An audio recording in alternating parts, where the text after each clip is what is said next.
So there was an experiment conducted, and this experiment was done on two animals. We'll call them animal A and animal B. And the hypothesis of this experiment was, okay, if we take these animals out of their natural habitats for a long enough time, these animals will adapt to something new. And when we put them back in their old habitat, they're going to be changed animals. They're going to act differently. So animal A and animal B are taken out of their habitat for 10 years. Certainly, that's enough time for them to become accustomed to something else and be changed animals, you can say. So after this 10 years, animal A and animal B are taken back to their natural habitat. So they're taken to this wilderness. Now in this wilderness, there's some brush, there's some gazelle over there, there's zebras. I mean, there's all this wildlife. So animal A, his cage is opened up, and this animal darts out, and he darts out and gets behind the brush. And the next thing you know, you see him dart out after the group of gazelle. Now, animal B, the cage is open, and you see him go to the brush, just like animal A. But he doesn't dart out. The next thing you notice is that he's eating the brush. So, what two animals might these be? Well, let me tell you. One of them is a lion, and the other is a cow. So which one was animal A? And which was B? Well, it's very obvious. Animal A was the lion. Animal B was the cow. So why do I give this illustration? Well, that's exactly what's going on in our text. Look at Romans chapter 6, verse 17. We didn't finish it off last time. I want to finish it off. Romans 6:17. But God be thanked that though you were slaves of sin, yet you obeyed from the heart that form of doctrine to which you were delivered. Now, first, I want to deal with that last word, delivered, because we actually saw this word 3 previous times in the book of Romans. Remember Romans chapter 1, when it says God gave them up, God gave them up, God gave them up. And this word delivered here is actually the exact same Greek word that God gave them up. It's to be delivered over to some, given up to something.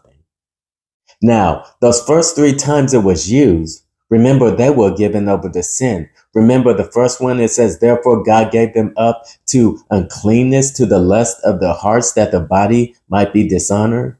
And then it says God gave them up to dishonorable passions, for even the women exchanged the natural use for that which is against nature, and likewise the men. Remember it says God gave them up to a disapproved mind, and gives a list of 21 sins. However, here we see that when God gives this group up, keep reading verse 18, and having been set free from sin, you became slaves of righteousness. And remember, it's talking about they present themselves as a slave of righteousness. So what's the difference in the first 3 times this word is used and God gave them up? And they dart off into sin.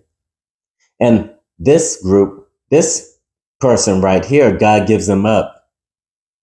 And they dart off to present themselves as slaves of righteousness, slaves of Jesus Christ, slaves of God, slaves of obedience unto him. What's the difference? Well, we mentioned it yesterday. Remember the boy and the sushi? He thought he could just somehow change his taste to fit in with this crowd, but he could not. He was able to eat the sushi, but he hated it. Every bite, he hated it. Why? Because he could change his behavior, but he could not change his desires. He could not change his heart. So what happens when like going back to our example, even if we are in slavery and God lifts up the door, releases us, breaks the chain from that slavery, what defines or what dictates what we will dart off into? And again, our text says, but God be thanked that though you are slaves of sin, it's like those two animals in captivity, they were slaves. But then when they're released, they dart off to what? He says, though you are slaves of sin, yet you obeyed from the heart.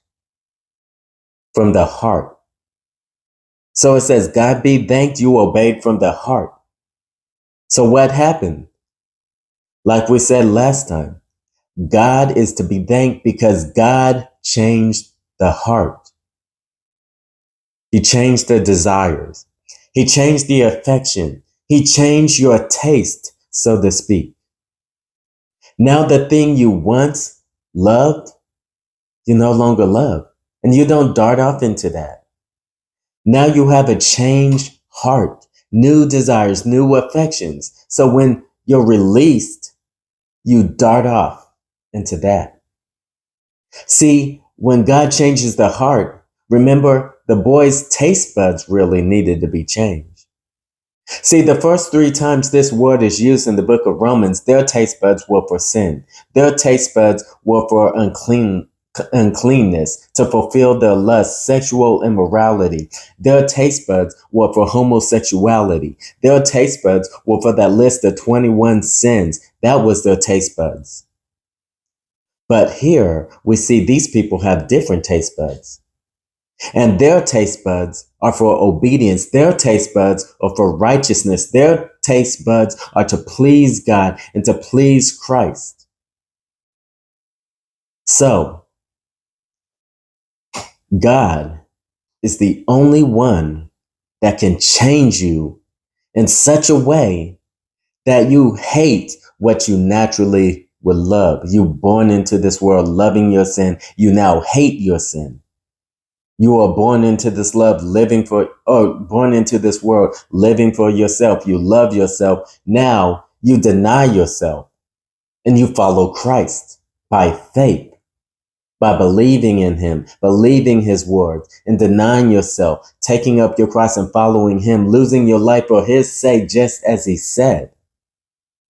So how come you came into this world naturally as one way?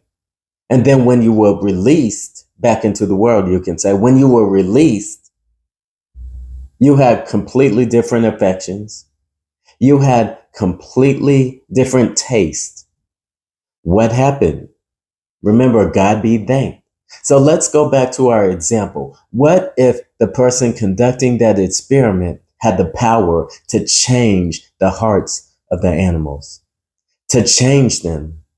So when he released them back into the wilderness, the cow darted off and was stalking in the brush and darted off after the antelope, and the lion went to the brush and started eating the brush. You know, something had to happen. It wasn't the animals that just changed. They didn't change themselves. No, some power outside of them acted on them and changed them, changed their nature. And this is what God does. He delivers the Christian or hands the Christian over to a new life with new desires. So my question is for you. What about you? I mean, if God was to come to you and say, okay, you know what? I'm going to deliver you. I'm going to give you up to do whatever you want. What would you do? Would you dart off into sin? Or would you say, okay, well, you know, God, what I want to do, I want to serve you. I present myself as a slave to obey you. I want to know more of you. I want to know more of your son. Is that what you would dart off into? Is that what you would give yourself to?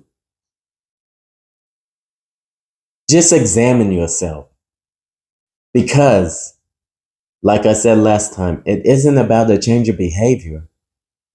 It's about a change of heart. And only God can change the heart. And when he changes the heart, you dart off and do exactly what you want to do. The only thing is what you want to do is completely changed by the grace of God.